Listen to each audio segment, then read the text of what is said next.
오늘 하나님이 주신 말씀은 요한복음 3장 16절입니다. 우리 이 시간 함께 말씀을 읽길 원합니다. 하나님이 세상을 이처럼 사랑하사 독생자를 주었으니 이는 그의 믿는 자마다 멸망하지 않고 영생을 얻게 하여 하심이라. 이 말씀은 우리를 향한 하나님의 말씀입니다. 1월 마지막 주 예배입니다. 2026년이 되면서 제가 작년부터 올 한 해 처음 시작할 때 여러분 우리 성도분들에게 우리 교회 표에 대한 말씀을 좀 나누어야 되겠다라는 생각이 들었는데요. 여러분 기대하셔도 좋은 게 여러분 우리가 매월 매년 매달 첫째 주 1월 달에는요 항상 저 표를 가지고 본문을 달리하면서 같은 주제를 가지고 말씀을 전하려고 합니다.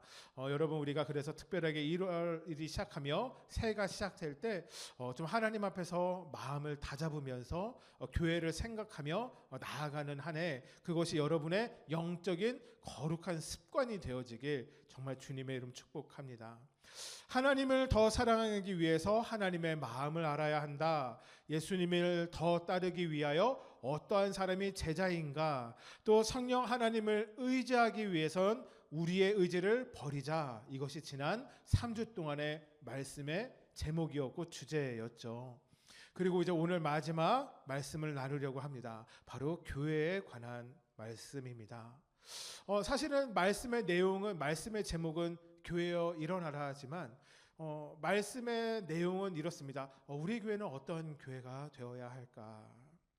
여러분, 여러분이 생각하시는 교회는 무엇인가? 또 여러분이 생각하시는 우리 더사랑교회는 어떤 교회가 되었으면 좋겠다라는 소망을 여러분의 마음에 품고 오늘 저의 말씀을 들으면 참 좋을 것 같아요. 여러분, 이 질문을 여러분에게 먼저 말씀드립니다. 여러분에겐 교회는 어떤 의미를 가지고 계십니까? 여러분에겐 교회란 무엇입니까? 참 많은 의미, 참 많은 다름이 여러분 각자에게 있을 것 같아요. 제가 어렸을 때는요, 교회는 저에게 놀이터였어요. 진짜 겁나 뛰어다녔어요. 수요 예배 때 겁나 뛰어놀다가 옥하는 목사님한테 혼난 적도 있어요. 얘들아, 제발 교회 예배 때는 뛰어다니지 마라. 옛날에 제가 다녔던 교회는요, 지하 2층, 지하 1층이 본당이었는데 빨간 벽돌이 조금씩 튀어나온 부분이 있어요. 제가 그 벽돌을 잡고 스파이더맨처럼 건물벽을 타고 올라갔어요. 그래서 관리하시는 집사님한테 겁나 혼난 적이 있어요. 저에게 어렸을 때 교회의 의미는 놀이터였던 것 같아요. 여러분에게는 어떤 의미가 있어요? 여러분, 오늘은 우리가 교회의 많은 이야기를 할 수 있지만 작은 부분만 이야기할까 합니다. 오늘은 우리가 말씀 요한복음 3장 16절 잘 아는 말씀을 성경으로 읽었는데요. 오늘 말씀을 가지고 풀어가진 않지만 오늘 모든 것의 중심에 이 말씀의 본문이 있다라는 것을 계속해서 생각하시면서 설교를 들으시면 도움이 될 것 같아요. 오늘 말씀이 뭐였죠? 하나님이 세상을 이처럼 사랑하사, 그 다음에 중요하죠? 독생자를 주셨으니 이는 그를 믿는 자마다 어떻게 돼요? 멸망하지 않고 영생을 얻게 하려 하심이라. 제가 들었던 가장 교회에 얽혀있는 충격적인 이야기는요, 30년도 더 된 거의 40년 전에 미국에서 일어났던 일인데요. 그때 당시 뉴스에도 나오고 신문에서도 나오고 교회에서도 이런 얘기를 제가 어릴 때인데 들었던 적이 있는 것 같아요. 1990년 미국 버지니아라고 하는 주에 한인교회 안에 갈등이 일어났어요. 갈등의 이유는 뭐였냐면요, 45세가 된 장로님이요, 그 교회 55세가 된 담임 목사님이 교회의 돈을 사적으로 이용하고 있다라는 이야기를 성도들에게 얘기하기 시작한 거예요. 그래서 교회에 갈등이 일어났어요. 분열이 일어났고 목사님파, 장로님파 나뉘어서 주일마다 싸우기 시작했어요. 어느 날요, 교회에서 운영위원회가 모여서 교회 이제 뭐 이렇게 뭐 재직회 뭐 이름마다는 다르는데요. 교회에서 사람들이 모여서 이 담임 목사님을 해임하자라는 회의가 그 장로님의 집에서 열리고 있었을 때 그 소식을 담임 목사님이 알게 됩니다. 어떻게 했을까요? 미국이라고 했죠. 담임 목사님이 총을 가지고 가서 그 장로님을 촉으로 쏴서 죽이고 자신도 총으로 머리를 쏴서 자살하는 일이 1990년대에 있었어요. 제가 이 이야기를요 듣고 나서 또 청년회 때에도 대학교 때도 이 이야기를 들으면서 이런 생각을 하게 되었습니다. 무엇이 문제일까? 하나님이 세우신 교회는 분명히 문제가 없을 텐데 어떻게 교회는 이런 문제들이 있을 수 있는가? 만약에 교회가 문제가 아니라면 예수를 주로 고백하는 성도들이 문제인 것일까? 여러분, 세상에는 참 많은 교회가 있어요. 저희 집에서 여기까지 우리 교회까지 오는데도 적어도 6교회 정도는 보면서 와요.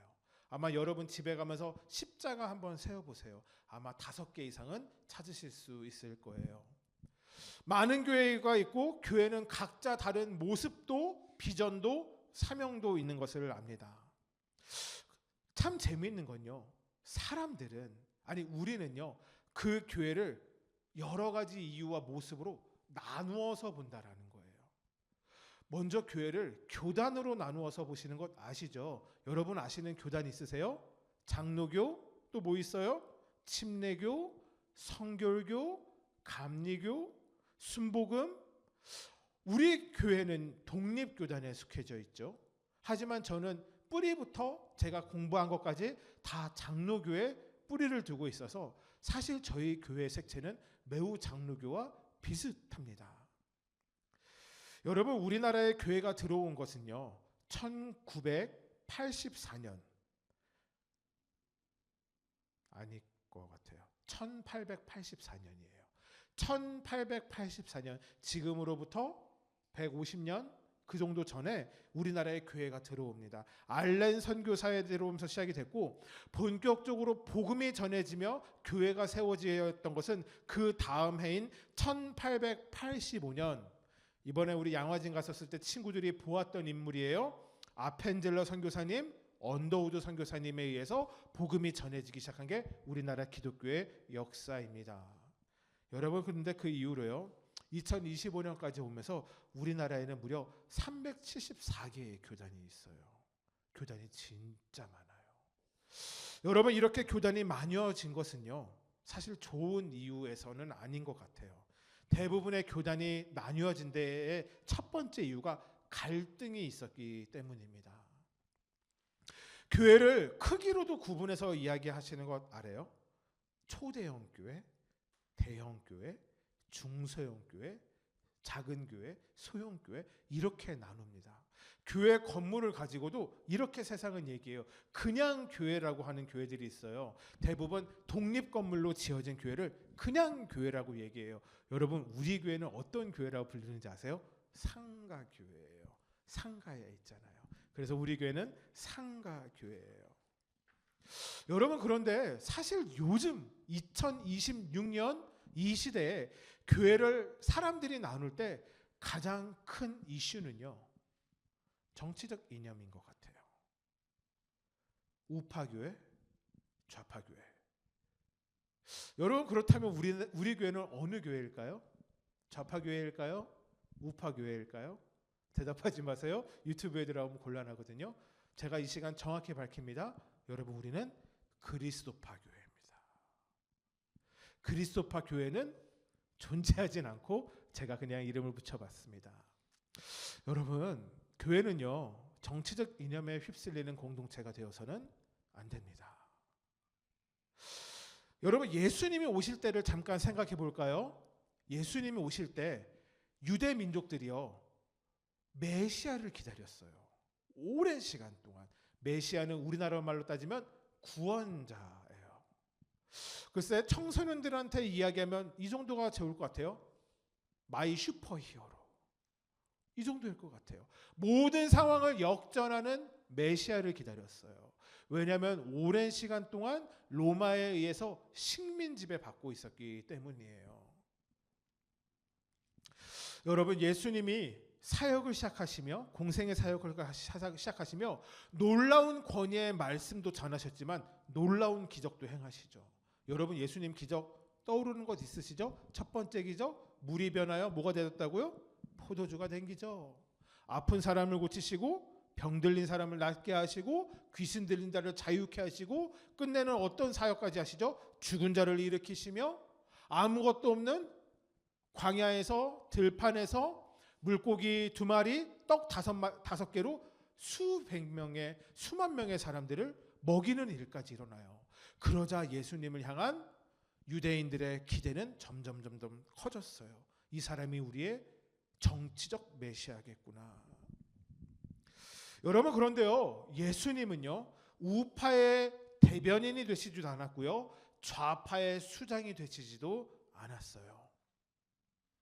그 결과가 무엇인지 알아요? 예수님이 십자가에 달려 돌아가셨을 때 예수님의 십자가 아래에는 우리가 알고 있는 예수님의 제자 요한과 몇 명의 여자들만 예수님을 따르고 있었습니다. 여러분, 이 죽음이 끝이 아닌 것은 우리가 믿고 고백하듯이 십자가의 부활이 있었기 때문이에요. 그리고 나서 예수님의 제자들은 이 땅 가운데 하나님의 나라를 세워가기 시작합니다. 무엇으로요? 그리스도의 복음으로요. 조금은 부담스럽지만 정치적 이야기를 조금 더 해볼까 합니다. 세상은 진영 논리라는 것이 있어요. 나뉘어지길 바래요. 아니요, 정확히는 나뉘어지는 걸 원하는 게 아니라요, 나랑 비슷한 사람과 함께 있는 것을 좋아해요. 그래서 이 말이 있죠. 끼리끼리 모이는 거예요. 끼리끼리 모여요. 왜냐? 이유는 간단해요. 그게 좋고 편하거든요. 여러분은 음악의 어떤 장르 좋아하세요? 제가 고등학교 다닐 때는요, 락 좋아했어요. 기가 막히잖아요. 이 남자의 어떤 심장을 다다다다다다 이 드럼 소리와 베이스 소리가 막 울리거든요. 근데요, 저 때부터 힙합을 듣는 친구들이 있어요. 제가 걔네들한테 얘기했어요. 너희들은 남자도 아니야. 남자는 락을 들어야 되거든. 정말 그렇게 얘기했어요. 사실은 힙합을 잘 몰라서 따라 부르는 게 힘들어서 그랬는지 몰라요. 뭐 중요한 건 끼리끼리 모이면 편하고 좋다라는 거예요. 여러분, 그런데 교회는요, 끼리끼리 모이는 곳이 아닙니다. 여러분, 교회는요, 나뉘어지는 공동체가 아니라 나뉘어진 사람들이 하나가 되어지는 공동체이기 때문입니다. 지난 금요일 청소년 수련회로 첫 번째 장소를 양화진 선교사 묘지에 갔었습니다. 오늘 제가 정말 그분이 감동이 있었는지 제가 이번에 찍었던 사진을 쭉 올려서 영상을 하이미가 만들었는데요. 그때 보면 처음으로 이름이 나오는 게 사무엘 무어 선교사에 대한 사진을 제가 많이 찍었더라고요. 거기에 있는 선교사님들 참 제가 존경하시는 분들이 많은데 사무엘 무어 선교사님 제가 상대적으로 잘 몰랐던 것 같아요. 참 감명 깊게 들었어요. 1892년 한국에 도착한 31살의 젊은 청년, 14년 동안 한국에서 사역을 시작하셨어요. 14년을 하고 나서 미국으로 돌아가시지가 않고 장티푸스에 걸려서 한국 땅에서 돌아가시고 한국에 묻히게 되었습니다. 이 사무엘 무어 선교사님 기억나시는 거 있어요? 아까 초코 전도라고 되어 있었나요? 축코 전도라고 되어 있었나요? 축코 전도. 이게 뭐였어요? 한 집도 건너가지 않고 다 전도했다. 그런데 그 선교사님이 전했던 것은 양반뿐만 아니라 천민뿐만 아니라 백정에게까지 복음을 전하셨던 분이라는 거예요. 여러분, 그때 당시에는요, 천민과 양반 이 신분이 정확하게 나뉘어져서 구별되어져 있었어요. 근데 그분에게 있었던 복음의 순수성과 복음의 열정은요, 모든 사람에게 이 복음을 전하는 것이었고 결국은 양반과 천민이 함께 승리하는 교회란 이름을 가진 승동교회를 세우시게 됩니다. 그곳에서 양반과 천민 그리고 그곳에서 백정이었던 사람이 장로가 되어지는 일이 이루어지게 된다라고 얘기 들었죠? 기억나요? 제가 찾은 얘기 아니에요. 그래서 거기서 설명해 주시는 분이 다 얘기하신 거였어요. 여러분, 진영 논리 세상에서는요, 사용되어질 수 있고 사용하면 참 편리한 논리입니다. 진영 논리 말 어려워요? 끼리끼리 노는 거예요. 여러분, 하지만 교회에서는 절대로 사용할 수 없는 논리여야 합니다. 여러분, 주님이 우리에게 말씀하신 세상에 존재하지 않았던 가르침은 세상 모두를 사랑해야 한다라는 말씀이었기 때문이에요. 여러분 지금 오늘 말씀 잘 듣고 계시죠? 오늘 말씀의 중요한 게 뭐예요? 교회가 무엇인가를 생각하시면서 들어야 된다라는 거예요. 하나님이 이 세상을 이처럼 사랑하사 독생자를 주셨으니 이는 그를 믿는 자마다 멸망하지 않고 영생을 얻게 하려 하심이라. 예수님은 오늘 이 시간 우리에게 분명히 말씀하십니다. 하나님은 하나님을 사랑하는 사람만 사랑하지 않으신다라는 것이에요. 하나님을 아직 모르는 사람들, 하나님을 아직 사랑하지 않는 사람들, 어쩌면 하나님을 미워하고 하나님을 원망하는 사람들까지도 하나님은 사랑하신다라는 것이에요. 제가 참 좋아하는 말씀이 빌립보서에 있습니다. 조금은 긴데요. 같이 한번 읽어볼까요? 빌립보서 2장 5절에서 8절까지의 말씀 읽어보겠습니다. 시작. 너희 안에 이 마음을 품으라. 곧 예수 그리스도의 마음이니 그는 근본 하나님의 본체시나 하나님과 동등됨을 취할 것으로 여기지 아니하시고 오히려 자기를 비워 종의 형체를 가지사 사람들과 같이 되셨고 사람의 모양으로 나타나사 자기를 낮추시고 죽기까지 복종하셨으니 곧 십자가에 죽으심이라. 아멘. 여러분, 우리가 가져야 하는 그 마음, 예수 그리스도의 마음은 무엇일까요? 저는 그 마음에 대한 답은 하나밖에 없다라고 생각해요. 바로 사랑입니다. 여러분, 그러니 교회가 유일하게 가져야 하는 것이 있다면 그것은 분명 사랑일 것입니다. 여러분 혹시 홍석천이란 연예인 아세요? 요즘에도 뭐 왕성하게 방송 활동하는 것 같아요. 홍석천? 여러분 홍석천이 우리나라 연예인 중엔 첫 번째로 커밍아웃한 사람이에요. 커밍아웃 뭔지 알아요? 자기가 스스로 동성애자임을 밝혔어요. 여러분 홍석천이요 모태신앙으로 태어나서 고등학교 때까지 교회를 열심히 다녔대요. 근데 그에게 언젠가 성 정체성의 혼란이 있었고 결국은 동성애자의 삶을 본인이 선택을 했죠. 세상에 언젠가 자신이 동성애자입니다라고 밝혔었을 때 많은 사람이 그를 향해서 손가락질을 했어요. 근데 그에게 오랜만에 교회를 갈 기회가 찾아왔다고 해요. 차인표 배우 아세요? 모를 수 있어요. 유명한 또 배우예요. 차인표 배우. 요즘에는 뭐 방송 활동을 뭘 하시는지 잘 모르겠어요. 차인표 배우가 홍석천과 함께 교회를 갔어요. 그런데 문제는 무엇이냐면 그 자리에 갔었을 때 그 교회에 있는 성도들이 홍석천에게 교회에서 나가라라고 얘기하고 그 다음에 진짜 이거는 제가 찾아서 본 직접 활동이에요. 뭐라고 돼 있었냐면 불지옥에 빠져 타 죽을 거라고 교회를 다니는 성도가 홍석천에게 저주했다라는 것이에요. 그래서 더 이상 교회를 나갈 용기를 잃고 신앙생활을 하고 있지 않다라고 그가 얘기를 했어요. 여러분 우리가 먼저 이 상황에 대해서 정확한 정의가 좀 필요한 것 같아요. 자, 여러분 한번 이거는 손 한번 들어주시면 좋을 것 같아요. 동성연애는 죄일까요? 아닐까요? 죄라고 생각하면 손을 살짝 들어봐 주시겠어요? 동성연애는 죄일까요? 아닐까요? 받으셨어요? 그러면 다시 이렇게 볼게요. 동성연애는 죄가 아닙니다. 손 한번 들어봐 주시겠어요? 동성연애는 죄가 아닙니다. 여러분 우리가 확실하게 정하죠. 여러분 동성연애는 죄입니다. 여러분 오해하지 말고 좀 얘기를 들어주시면 좋겠어요. 여러분 동성연애가 우리와 다르기 때문에 그것이 죄인 것이 아닙니다. 동성연애가 우리의 생각과 다르고 마음과 맞지 않기 때문에 죄가 아닙니다. 여러분 동성연애가 죄인 것은 하나님이 동성연애를 죄라 말씀하셨기 때문입니다. 아시겠어요?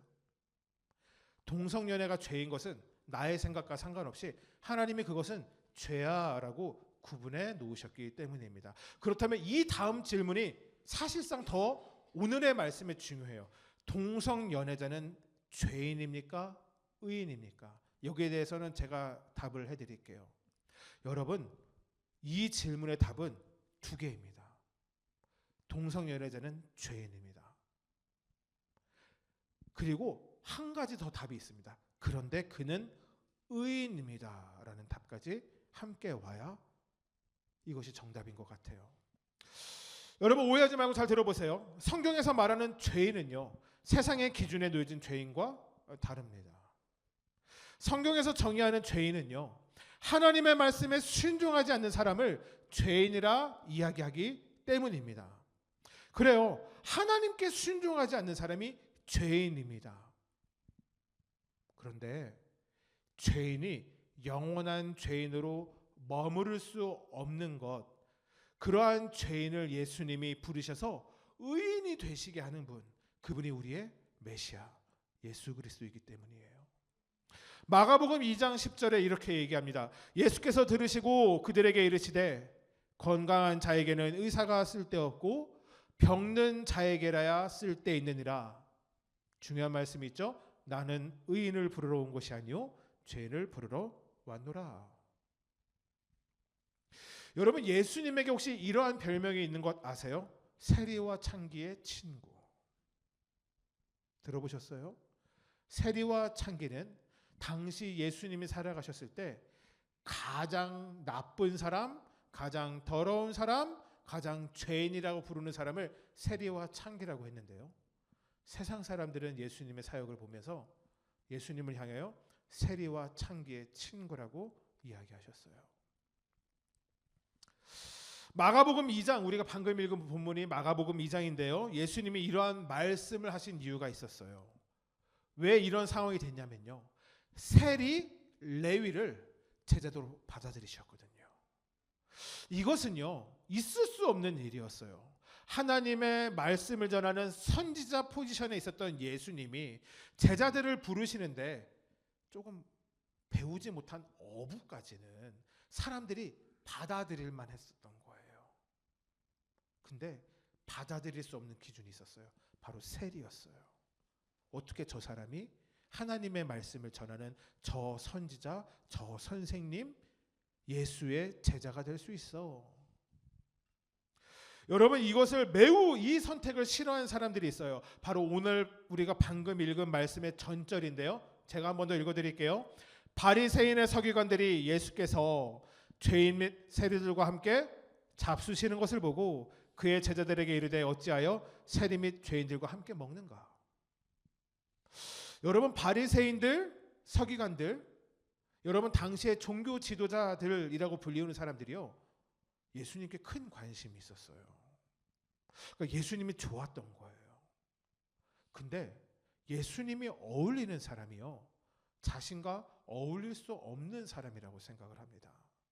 그러니까 지금 그가 무엇을 문제 삼아요? 예수님이 식사하시는 것까지 문제를 삼아요. 어떻게 저런 사람들과 식사의 교제를 나눌 수 있습니까?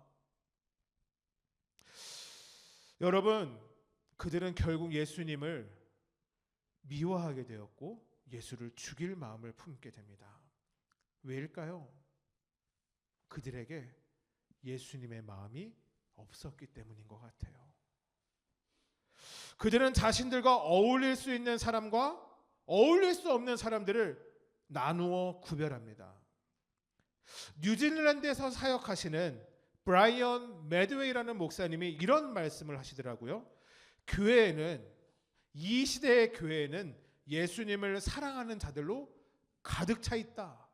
이 다음이 중요한데요. 그러나 그들은 정작 예수님을 사랑하는 사람들은 사랑하지 않는다. 참 충격적인 이야기 아니에요? 교회에는 예수님을 사랑하는 사람들로 가득 차 있는데 그 가득 차 있는 사람들의 예수님이 사랑하는 사람들에게 관심이 없다라는 것이에요. 잠깐 제 이야기를 좀 할까 해요. 사실은 제 이야기보단 제가 교회를 개척한 이야기, 여러분 잘 모르시죠? 제가 이런 얘기 여러분들하고는 잘 나누지 않았던 것 같아요. 여러분, 제가 모태 신앙으로 태어나서 어릴 때부터 교회를 다녔습니다.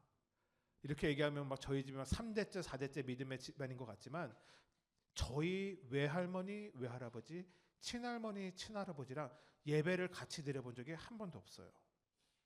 그러니까 사실은 저의 신앙의 유산은 저의 부모님에게서 온 것이 전부입니다. 저의 부모님의 역할이 저의 신앙생활에 정말 많은 큰 도움이 됐었어요. 어머니와 아버지가 사랑의 교회, 오카는 목사님이 세우신 그 교회에서 여러 모습으로 늘 열심히 섬기는 모습을 어릴 때부터 보고 배웠어요. 어릴 때부터 보고 자랐어요. 그리고 제가 대학부에 올라가서 군대를 다녀와서 리더가 되고 찬양 인도를 하기 시작했었을 때 제가 교회를 섬기는 기준은요, 저희 부모님의 역할, 저희 부모님이 하시는 기준이 되었어요. 그래서 제가 교회를 청년 때부터 참 열심히 섬겼어요. 제가 방황했던 시간이 있을까요, 없을까요? 저도 방황했던 시간이 있었어요. 20대 후반, 30대. 이때 한 5년 정도 심한 방황을 했었어요. 가장 큰 이유는 이거였어요. 나는 뭐 해서 살지? 제가 사역은 했는데요, 신대원을 안 갔어요. 목사가 될 자신이 없었거든요. 근데 결국, 그러니까 저는 이 표현 싫어해요. 하나님이 저를 목회의 길로 인도하셨다. 정말 맞는 은혜의 고백이긴 한데요, 치열한 싸움 끝에, 하나님과 신랑이 끝에 하나님이 이 길이 맞다라는 소명을 주셔서 저는 감사함으로 이 길을 걸어가고 있어요. 그렇게 말하는 게 맞는 것 같아요. 그래서 저는요, 부사역자 전도사의 생활이 진짜 길었어요. 10년이 뛰어넘어요. 우리 청소년들 살았던 시간만큼 저는 부사역자 생활을 했어요. 여러분, 제가 5교회 정도를 2년, 3년씩 섬기면서 부사역자의 시간을 보냈거든요. 제가 그 시간을 경험하면서 깨달은 것이 있는데요, 여러분 잘 들으셔야 돼요. 제가 깨달은 것이 이거였어요. 교회는 세상을 사랑하지 않는구나 였어요. 여러분 놀랍지 않아요? 제가 부사역자로 살면서 깨달은 것이 교회는 세상과 아무런 상관이 없구나 였어요. 여러분들 교회 좀 다녀보셨어요? 여러분들 예배 좀 드려보셨어요?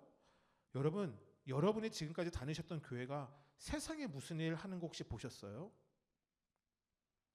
제가 부사역자로 섬겼던 5교회 중에 4교회 이름 얘기하면 또 마음 상처받으니 그냥 얘기해 볼게요.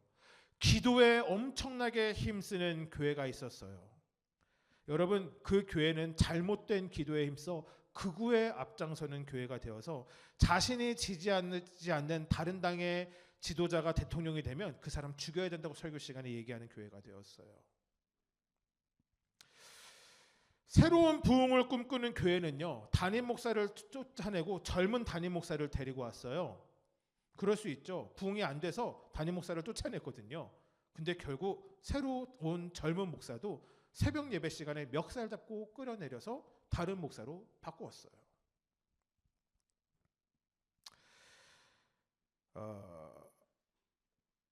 제자 훈련에 열심인 교회, 기도와 영성 생활에 최선을 다하는 교회가 있었는데요. 그 교회는요, 자신의 두 아들을 해외에 있는 대학교에 유학비를 대기 위해서 코로나 시절에 어려운 사역자를 갑자기 중간에 내쫓기도 했습니다. 선교에 힘쓴다고 했던 교회가 있어요.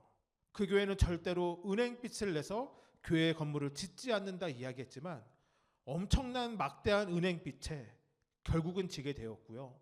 오랫동안 수고하고 헌신했던 성도들을 향하여 헌금을 하지 않는다며 교회를 사랑하지 않는다고 설교 시간에 혼을 내기도 했어요. 이것이 제가 10여 년 동안 부사역자로 있으면서 경험했던 교회의 모습이었어요. 그 어느 교회 하나, 세상으로 나가서 빛이 되어라. 교회의 것을 세상에 열어야 한다. 세상을 도와야 한다라고 했던 교회는 저는 한 번도 경험해보지 못했어요. 여러분, 그렇다고 그런 교회가 없는 교회가 아닙니다. 여러분, 세상을 돕는 훌륭한 교회들이 있어요. 여러분, 우리 교회도요, 특별하게 수련회, 그 다음에 점심 식사 하는 것 말고 교회에 지출을 해서 유일한 거는 구제와 선교 사역만 나가고 있어요. 그러니 사실 아직까지 우리 교회는 세상에 도움이 되어지는 교회라, 그렇게 여러분 자신하면서 교회를 다니셔도 참 좋을 것 같아요. 여러분, 제가 이러한 부사역자의 생활을 하면서 상처를 참 많이 받았어요. 교회는 이런 모습이 아니어야 하는데, 교회가 세상의 기업보다는 나아야 하는데, 교회가 세상의 기업보다도 못해 보였기 때문이에요. 사실은 그래서 제가 교회를 개척했다 그러면 진짜 교만하고 잘못 판단한 이야기죠. 왜냐하면 저는 그들과 조금도 다르지 않다라고 생각하거든요. 저도 똑같이 연약한 인간이잖아요. 여러분, 그런데요, 제가 교회를 개척한 데는요, 예수 그리스도의 마음이 저에게 조금은 있었기 때문인 것 같아요. 다른 교회가 불합리하니 나는 합리한 교회를 만들어 보겠다가 아니라요, 제 안에 예수 그리스도의 마음이 있기 때문이었어요. 예수님의 사랑이 저에게 있기 때문이었어요. 여러분, 그리고 그 사랑은 이것이에요. 하나님의 결정은 독생자를 죽여서라도 세상을 사랑하겠다라는 것이 하나님의 결정이셨고, 제가 이렇게 또 믿음이 없어서 저도 목숨까지 바쳐서 세상을 못 사랑할 것 같아요. 저에게 그 믿음이 없어요. 하지만 저는 제 최선을 다해서 세상을 사랑하는 우리 교회가 되었으면 좋겠다라는 생각을 해요. 예수님의 진심이라는 책에 이런 말이 있어요. 나르시스트는 오직 자신만을 사랑하고, 민족주의자는 오직 자신의 민족만 사랑하고, 혁명가는 오직 자신의 명분만 사랑하고, 이상가는 오직 자신의 사상만 사랑하지만 크리스천은 눈앞에 짜증나는 인간을 사랑해야 한다. 여러분, 교회는 무엇입니까? 여러분, 이 질문에 숨어져 있는 질문이 이것이죠. 여러분은 무엇을 사랑하시겠습니까? 제가 참 좋은 말이 있어서 그대로 경향일보에 있었던 기사를 그대로 스크랩을 해서 붙여왔어요. 이 말씀으로 오늘의 예배를 마무리하려고 하는데, 한번 제가 잘 얘기해 볼 테니까 여러분 한번 잘 들어보세요. 그 집사님 음악 하나 잔잔한 거 좀 한번 틀어봐 주시겠어요? 소록도 K 목사 앞에 이른이 넘어 보이는 노인이 다가와 섰습니다. 그가 이렇게 얘기해요. 저를 이 섬에서 살게 해주실 수 없습니까? 느닷없이 노인의 요청에 K 목사는 당황했습니다. 아니, 노인장께서는 정상인으로만 보이는데 나 환자들과 같이 사시려고요? 그 노인이 얘기합니다. 제발요. 그저 해본 소리는 아닌데 사뭇 진지한 표정으로 이야기하는 노인을 바라보며 K 목사는 무엇인가 깊은 사연이 있음을 짐작했습니다. 노인이 얘기합니다. 저에게는 10명의 자녀가 있었죠. 자리를 권하여 앉게 하자 노인은 한숨을 쉬더니 입을 떼기 시작합니다. 그런데 그 중에 한 아이가 문둥병에 걸렸습니다. 목사가 얘기합니다. 언제 이야기인가요? 지금으로부터 40년 전 그 아이가 11살 때였습니다. 발병 사실을 알았을 때 우리가 할 수 있는 행동은 그 아이를 다른 가족이나 동네로부터 격리시키는 것이었습니다. 그때는 문둥병이 불치병이고 천형, 하늘이 내리는 병이었으니까요. 목사가 얘기합니다. 여기 소록도로 왔겠군요. 그렇습니다. 소록도에 나환자촌이 있다는 말을 듣고 우리 부자가 길을 떠난 것은 어느 늦 여름이었습니다. 그때만 해도 교통이 매우 불편해서 집을 나서 소록도에까지 오는 여정은 멀고도 힘든 길이었죠. 하루 이틀 사흘 더운 여름날 먼지 나는 신장로를 걷고 타고 가는 도중에 우리는 함께 지쳐버리고 만 겁니다. 어느 산속 그늘 밑에서 쉬는 중이었는데 나는 문득 잠에 골아떨어진 그 아이를 죽이고 싶었습니다. 평생 사는 게 천벌일 텐데 그렇게 살면 뭐하나 싶었죠. 한 아름이나 되는 바위를 들었죠. 이를 악물고 바위로 그 애를 내리치려 했는데 차마 그 짓을 할 수 없었어요. 바위를 내려놓고 아이를 깨워 가던 길을 재촉했습니다. 소록도로 가는 녹동포구에 왔을 때였습니다. 배를 타러 몰려든 사람들 중에 눈썹이 빠지거나 손가락이며 코가 달아난 환자를 처음으로 보게 되었습니다. 그들은 만나자 아직은 멀쩡한 내 아들을 소록도에 선뜻 맡길 수 없었습니다. 머뭇거리다가 배를 놓치고만 나는 마주 서 있는 아들에게 내 심경을 이야기했지요. 저런 모습으로 살아서 무엇하겠냐. 몹쓸 운명이라 생각하고 차라리 너하고 나하고 함께 죽자. 아이가 이해를 하더군요. 우리는 나루터를 돌아 아무도 없는 바닷가로 갔습니다. 신발을 벗어두고 물속으로 들어가는데 어찌나 눈물이 나던지 한 발 두 발 깊은 곳으로 들어가다가 내 가슴 높이에 물이 깊어졌을 때 아들이 소리치기 시작했어요. 내게는 가슴 높이였는데 아들에게는 턱까지 차올라 한 걸음만 삐끗하면 물에 빠져 죽을 판인데 갑자기 돌아서더니 내 가슴을 떠밀며 악을 써대는 거예요. 문둥이가 된 건 나인데 왜 아버지까지 죽어야 해요? 형이나 누나들이 아버지만 믿고 사는데 아버지 죽으면 그들은 어떻게 살아요? 완강한 힘으로 자기 혼자 죽을 테니 아버지는 어서 나가라고 떠미는 아들 녀석을 보는 순간 나는 그 애를 왈칵 껴안았습니다. 죽는 것이 쉽지 않더군요. 소록도로 아들을 떠나보내고 집으로 돌아와 그 애를 잊고 살았습니다. 9명의 아이들은 자라서 대학을 나오고 결혼을 하고 손자 손녀도 낳았습니다.